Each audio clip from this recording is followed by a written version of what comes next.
सबको जय मसीह की। परमेश्वर के अति पवित्र नाम की स्तुति हो। मैं खुदा का धन्यवाद करती हूँ कि परमेश्वर ने एक बार फिर से आपके सन्मुख आने के लिए मेरी मदद और सहायता की। मैं खुदा का धन्यवाद करती हूँ और मैं आशा करती हूँ आप लोग सब प्रभु में आनंदित और सुरक्षित होंगे।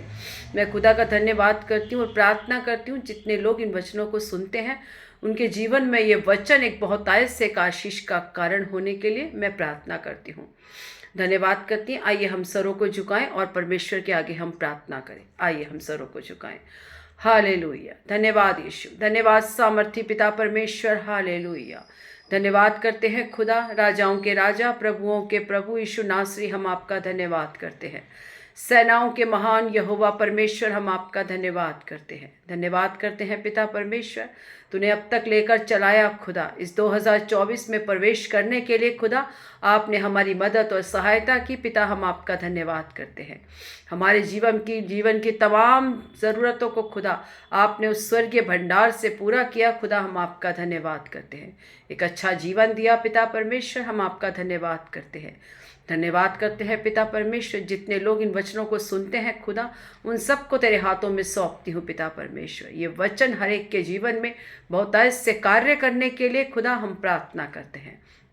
धन्यवाद करते हैं खुदा, ये वचन उनके एक आत्मिक जीवन के लिए बढ़ोतरी का कारण हो पिता परमेश्वर। तेरे वचन हर एक के जीवन में कार्य करे मेरे परमेश्वर। हम धन्यवाद करते हैं पिता परमेश्वर, जो लौट गया है खुदा फिर से तुझ में आने के लिए खुदा आप मदद और सहायता करे पिता परमेश्वर।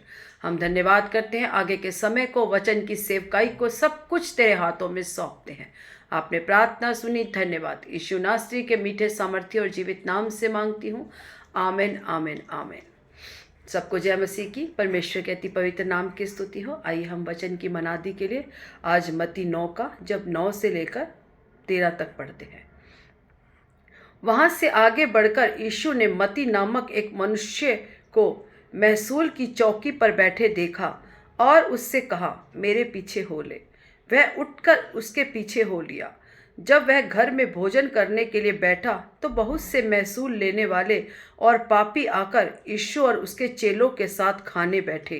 यह देखकर फरीसियों ने उसके चेले से कहा, तुम्हारा गुरु महसूल लेने वालों और पापियों के साथ क्यों खाता है? यह सुनकर यीशु ने उनसे कहा, वैद्य भले चंगों के लिए नहीं परंतु बीमारों के लिए आवश्यक है। इसीलिए तुम जाकर इसका अर्थ सीख लो। मैं बलिदान नहीं परंतु दया चाहता हूँ, क्योंकि मैं धर्मियों को नहीं परंतु पापियों को बुलाने आया हूँ। सब बोले आमेन। हम देखते हैं मत्ती नामक एक चुंगी लेने वाला, जब यीशु मसीह उसके पास से निकले तो परमेश्वर ने मत्ती से कहा कि मेरे पीछे हो ले, क्योंकि बहुत से लोग उसकी इन बातों को देखकर कि वो पापियों के साथ बैठता है, वो बीमारों के साथ है, वो दुष्टात्माओं के लोगों के साथ रहता है, वो पापियों के साथ बैठ के खाना खाता है। बहुत से फरीसी और सदूकी लोग जो अपने आप को बड़े धर्मात्मा समझते थे, वो लोग उसके ऊपर उंगली उठाते हैं और उसके चेलों से कहते हैं कि क्या तेरा गुरु पापियों के साथ खाना खाता है? परमेश्वर ने क्या कहा, मैं भले चंगों के लिए नहीं आया इस संसार में, मैं बीमारों के लिए आया हूं। क्योंकि वैद्य भले चंगों के लिए नहीं है, बीमारों के लिए है। मैं खुदा का धन्यवाद करती हूँ। जब हम नाना प्रकार की बीमारियों में पड़े थे, हम दुखों और संकट और कलेशों में थे, हम पापों में घिरे हुए थे, उसने कहा मैं पापियों के लिए संसार में आया हूँ। जो लोग धर्मात्मा बनते हैं, जो लोग सोचते हैं कि मेरे जैसा धर्मी कोई नहीं, उनके लिए नहीं आया। जिनको अपने ऊपर घमंड है, उनके लिए मेरा परमेश्वर इस संसार में नहीं आया, परंतु हम जैसे पापियों के लिए परमेश्वर इस संसार में आया, ताकि हमें पापों से क्षमा मिल सके। बहुत से लोग परमेश्वर के बारे में उल्टी सीधी बातें करते थे कि ये पापियों के साथ बैठता है, ये चुंगी लेने वालों के साथ बैठता है, ये सबत के दिन लोगों को चंगा करता है। बहुत से लोग उसके ऊपर उंगली उठाते थे, क्योंकि यहूदी लोग उस समय में जो भी आराधनालय में जाते थे, वो लोग किसी को उस सबत के दिन कोई चंगाई नहीं, कोई काम नहीं करते थे। लेकिन जब उन्होंने यीशु मसीह को देखा कि वो सबत के दिन लोगों को चंगाई देते हैं, तो उन्होंने उसके विरोध में बातें करने लग गए, क्योंकि वो व्यवस्था के अनुसार चलते थे, वो पुरानी व्यवस्था को लेके बैठे थे। लेकिन जब यीशु मसीह हमारे जीवन में आता है तो हम हर एक व्यवस्था से आज़ाद हो जाते हैं, हम हर एक बंधनों से आज़ाद हो जाते हैं, क्योंकि प्रतिदिन हमारा परमेश्वर में आनंद का होता है। केवल एक दिन नहीं छुटकारे का, प्रतिदिन आपको छुटकारा पाना है। केवल एक दिन चंगाई का नहीं, परंतु यीशु मसीह ने हमें प्रतिदिन चंगाई और छुटकारा दिया है। वो कहता है किसी स्पेशल दिन को मनाना नहीं, किसी एक दिन को नहीं, क्योंकि अच्छा बुरा कोई दिन नहीं होता, वो मनुष्य की सोच और बुद्धि है। क्या हम किसी बीमार को, क्या किसी की भेड़, परमेश्वर ने क्या कहा उनसे, यदि तुम्हारी भेड़ यदि सबत के दिन किसी गड्ढे में गिर जाए तो क्या तुम उसे नहीं उठाओगे? क्योंकि वो हमारे जैसे पापियों के लिए आया, हमारे जैसे अधर्मियों के लिए आया, हमारे आपके और मेरे जैसे बीमारों के लिए संसार में आया, ना कि उनके लिए जो सोचते हैं कि मुझसे ज़्यादा धर्मी कोई नहीं, मुझसे ज़्यादा बुद्धिमान कोई नहीं, मुझसे ज़्यादा समझदार कोई नहीं। क्योंकि वो भविष्यवाणियों को लोप करने नहीं आया, वो भविष्यवाणियों को लुप्त करने नहीं आया, क्योंकि हर एक ग्रंथ में भविष्यवाणी लिखी है कि यीशु जगत की ज्योति है, उसके अलावा इस संसार में कोई ज्योति नहीं है। कुंवारी से एक पुत्र जनेगा और वो इस संसार का, उस लोगों का उद्धार करता होगा। जो भी भविष्यवाणी है, परमेश्वर यीशु मसीह कहता है, मैं उन जो भी भविष्यवाणी आज तक उनके विषय में आया, उन भविष्यवाणियों को खत्म करने नहीं आया, परंतु उन भविष्यवाणियों को पूरा करने आया है मेरा परमेश्वर। क्योंकि वो भविष्यवाणियां यीशु मसीह के बारे में लिखी हुई थी कि हमारे लिए एक उद्धारकर्ता पैदा होगा, जो हमारे लिए, हमारे पापों के लिए अपने आप को उस सूली पर, उस क्रूस पर कुर्बान करेगा। उसकी उस क्रूस पर क्रूसीकरण के द्वारा, उसकी उस कुर्बानी के द्वारा आप और मैं अपने पापों से क्षमा पाएंगे। वो अपना एक एक लहू का बूंद उसने उस क्रूस पर बहा दी। किसके लिए? आपके और मेरे पापों की क्षमा के लिए। उसने कहा वैद्य आया बीमारों के लिए, चंगों को ले नहीं आया वैद्य, क्योंकि यीशु मसीह हमारा एक वैद्य है। उसने बीमारों को चंगाई की, उसने लंगड़ों को चलाया, अंधों को दिखाया, उसने मुर्दों को जीवित किया। आज भी जो यीशु का वचन जो लोग सुनते हैं, जो उसकी बातों में चलते हैं, वो हमारे जीवन में हर एक उस मरी हुई चीज़ों को जीवित करता है, क्योंकि उसका वचन जीवित वचन है। जब यीशु मसीह, जब ये वचन हमारे जीवन में पड़ता है तो हमारी हर एक मरी हुई आत्मा, हमारे मरे हुए बिजनेस, हमारी मरी हुई आशाएं, हमारे मरे हुए काम, हमारी मरी हुई सोच, हर एक चीज़ जीवित हो उठती है। क्योंकि जब यीशु मसीह की 3.5 साल की सेवकाई में यीशु मसीह ने हर एक प्रकार के रोगियों को, हर एक प्रकार की दुष्टात्माओं से ग्रसित लोगों को चंगाई और छुटकारा दिया। आज वो हमारे से वचन के द्वारा बात करता है। यीशु मसीह ही वचन है। उस समय जब लोगों को चंगाई छुटकारे देता था, जब आज के समय में जब हम इन वचनों को पढ़ते हैं, वचन जब हमारे अंदर जाता है तो हमारे जीवन में एक चंगाई और छुटकारा आता है। हर एक दुष्टात्मा भागती है जब हम परमेश्वर के वचनों को पढ़ते हैं, क्योंकि वो यीशु मसीह है। जब हम वचन पढ़ते हैं तो यीशु मसीह को अपने अंदर लेते हैं। जब यीशु मसीह हमारे अंदर आ जाता है तो हमारे अंदर की हर एक गंदगी, हमारे अंदर का हर एक पाप, हमारे अंदर की हर एक गलत सोच, हमारे अंदर की हर एक बीमारी सब बाहर निकल जाती है, क्योंकि यीशु मसीह ही जगत का ज्योति है। उसके अलावा कोई जगत की ज्योति नहीं संसार में, वही यीशु मसीह ही उद्धार करता है।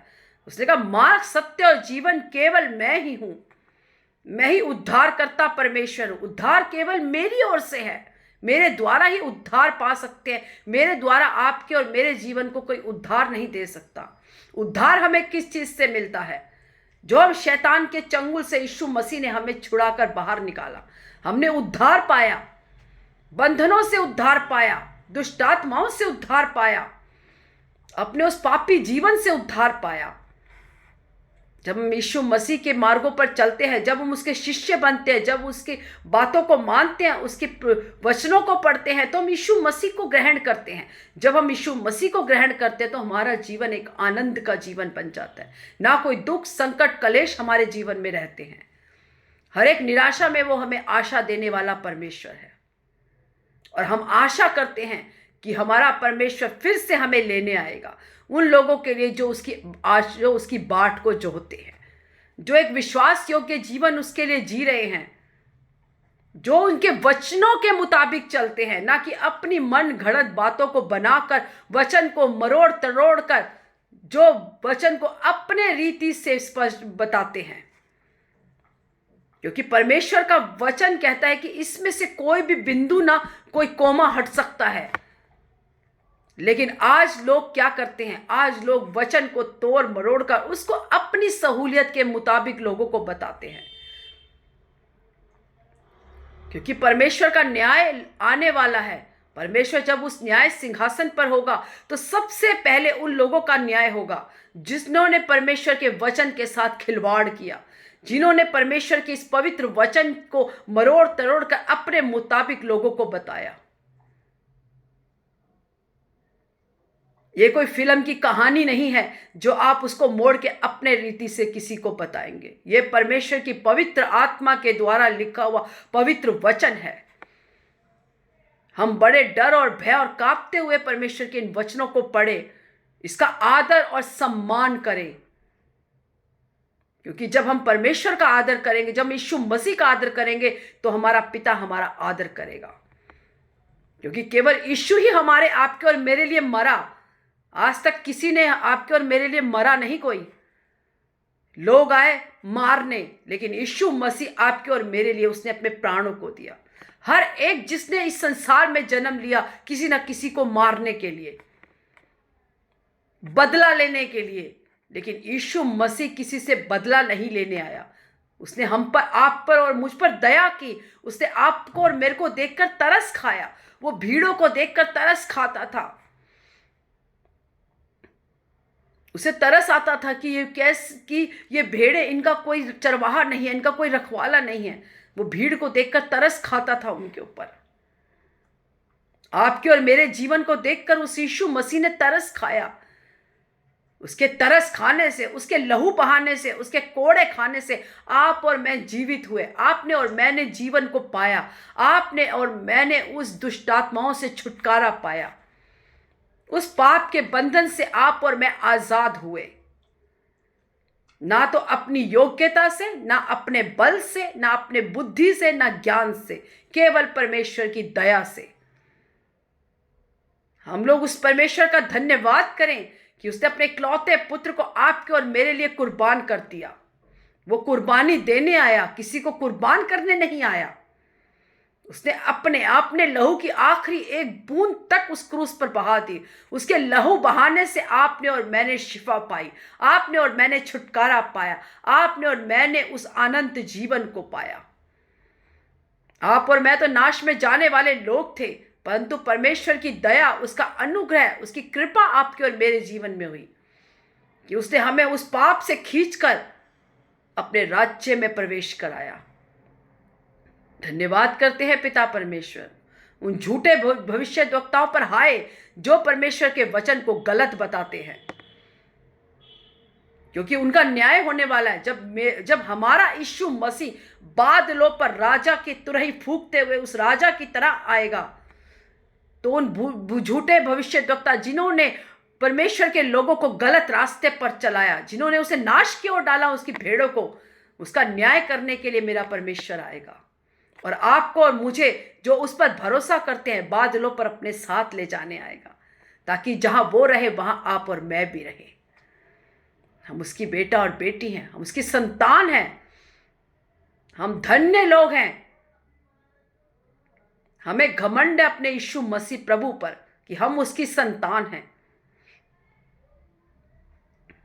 इसीलिए कोई भी अपनी समझ ना देखे, अपनी बुद्धि ना चलाए, बड़े डर और भय के साथ परमेश्वर के सन्मुख रहे और प्रतिदिन धीरज और संयम रखते हुए एक विश्वास योग्यता के साथ परमेश्वर के अपने संबंध को और घनिष्ठ करें, उसे अपना मित्र बनाएं। क्योंकि परमेश्वर ने आपको और मुझे दास नहीं, अपना बेटा और बेटी, अपना मित्र बनाया है। उसने हमें शैतान के दासत्व में जो हम पड़े थे, उससे हमें छुड़ाया, हमें आजाद किया। अपने लहू का मोल देकर, अपने लहू को बहाकर उसने हमें मोल ले लिया। हमारे लिए अपने दामों को, उस लहू के द्वारा दाम को चुकाया, जिसके द्वारा आपने और मैंने उद्धार को पाया, आनंद जीवन को पाया, स्वर्ग राज्य में उसने हमें प्रवेश कराया। हम धन्यवाद करते हैं परमेश्वर का, क्योंकि वो धर्मियों के लिए नहीं, वो चंगे भलों के नहीं, वो पापियों के लिए संसार में आया, वो बीमारों के लिए संसार में आया। आप और मैं जो मानसिकता के बीमार थे, आप और मैं जो कष्टों से बीमार थे, आप और मैं जो अंदर से गिरे हुए लोग थे, आप और मैं जो हमारी गंदी सोच से हम बीमार थे, परमेश्वर ने उन सब से आपको और मुझे छुड़ाया है। हम खुदा का धन्यवाद करते हैं। हम इस जुबान से उस परमेश्वर का जितना भी धन्यवाद करें थोड़ा है। हम उसके नाम को लेने के लिए ना लज्जाएं, परंतु एक घमंड के साथ हम यीशु मसीह का नाम सबके अपने कुटुंब के सामने, अपने आस पड़ोस के सामने लें, क्योंकि वो हमारा परमेश्वर जीवित है। उसने हमारे लिए अपनी प्राण को दिया। उसने हमें दासत्व के जीवन से आजादी दिलाई। उसने हमें स्वतंत्र किया। इसीलिए हम परमेश्वर का जितना भी धन्यवाद करें उतना थोड़ा है। वचन कहता है, इसीलिए तुम जाकर इसका अर्थ सीख लो, मैं बलिदान नहीं परंतु दया करने आया हूं। क्योंकि मैं धर्मियों के लिए नहीं, पापियों के लिए आया हूं। कहता है, मैं बलिदान नहीं, मैं किसी को मारने काटने नहीं, परंतु दया करने आया हूं। मैं पापियों पर दया करने आया हूं। सचमुच हम धन्य लोग हैं कि हम उस परमेश्वर की संतान हैं। उसकी दया की दृष्टि आपके और मेरे जीवन में पड़ी। उसने हमें दलदल की कीचड़ से बाहर निकाला, उस पाप से भरे हुए जीवन से बाहर निकाला जिसमें हम मरे हुए थे। हमारी मरणहार देहों को परमेश्वर ने जीवित किया। जब यीशु का लहू उस मरणहार देह पर पड़ा, जब यीशु का वचन उस मरणहार देह पे पड़ा, तो हम जीवित हो गए। हमारे अंदर हर एक अंधकार की शक्तियां उस यीशु के नाम से हट गई।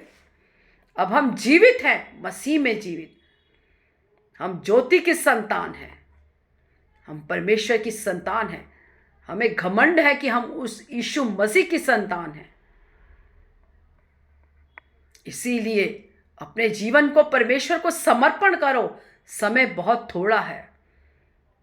कहीं ऐसा ना हो कि परमेश्वर का आगमन हो जाए और आप ये सोचते रह जाएं, क्योंकि उसके बाद, जब परमेश्वर के आगमन के बाद, उसके बाद कोई सोच विचार नहीं। निर्णय आपको पहले ही लेना है कि आप अपने जीवन को नाश की ओर ले जाना चाहते हैं या उस अनंत जीवन की ओर, या आप शोक, दुख और कलेशों में पड़े रहना चाहते हैं, पापों में पड़े रहना चाहते हैं, या उस आनंद के जीवन को पाना चाहते हैं। क्योंकि निर्णय आपका है। यीशु मसीह उसमें कोई हस्तक्षेप नहीं करता, कोई जबरदस्ती नहीं करता, क्योंकि उसने निर्णय आपके हाथों में सौंपा है। इसीलिए निर्णय लेने में देर ना करें। परमेश्वर को अपना उद्धारकर्ता ग्रहण करें, क्योंकि जितनों ने उसे ग्रहण किया उसने उनको ज्योति की संतान होने का अधिकार दिया। हम अपने जीवन का उद्धार करें। हम बलियों, हम पापियों से घृणा नहीं करें, परंतु क्योंकि हमारे परमेश्वर ने भी पापियों से घृणा नहीं करी, परंतु हम पापियों के लिए प्रार्थना करें, दुष्टों के लिए प्रार्थना करें, ताकि हे परमेश्वर, हम भी पापी थे, हम भी दुष्ट थे, हम भी व्यभिचारी थे। यदि तू हमसे घृणा करता तो शायद आज हम यहाँ नहीं होते, लेकिन तूने घृणा नहीं की, तूने पापियों से प्रेम किया। तू धर्मियों के लिए नहीं, पापियों के लिए इस संसार में आया। तू भले चंगों के लिए नहीं, रोगियों के लिए इस संसार में आया।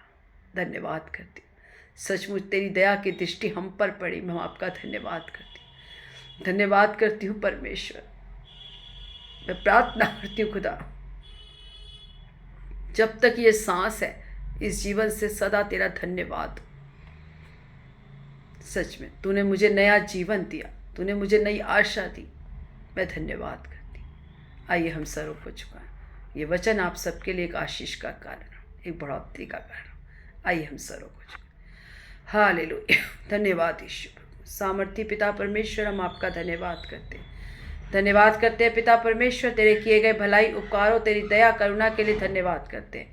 आपने अब तक लेकर हमें चलाया, हम धन्यवाद करते हैं। अपने जीवन को तेरे हाथों में समर्पण करते हैं। सचमुच खुदा, तेरी दया हम सबके जीवन में हुई खुदा, हम आपका धन्यवाद करते हैं। तूने हमें हर एक बंधनों से छुड़ाया, हम धन्यवाद करते हैं। हर एक दलदल से हमें बाहर निकाला, हम आपका धन्यवाद करते हैं। जितने लोग इन वचनों को सुनते हैं पिता परमेश्वर, उन सबके जीवन में तेरा वचन एक बहुतायत से कार्य करने के लिए खुदा हम प्रार्थना करते हैं। धन्यवाद करते हैं परमेश्वर। हालेलुया। धन्यवाद करती हूँ, तेरी आत्मा सब में कार्य करे परमेश्वर। धन्यवाद करती हूँ राजा, तेरे किए गई दया के लिए, उपकारों के लिए, भलाइयों के लिए हम धन्यवाद करते हैं। आगे के समय को, अपने जीवन को, सब कुछ तेरे हाथों में सौंपते हैं। आपने प्रार्थना सुनी, धन्यवाद करती हूँ। सारी आदर, महिमा, जलाल खुदा आपको देती हूँ। छोटी सी प्रार्थना अपने उद्धारकर्ता पिता परमेश्वर यीशु नासरी के मीठे सामर्थ्य और जीवित नाम से मांगती हूँ। आमेन, आमेन, आमेन। सबको जय मसीह की। प्रभु आप सबको आशीष करे।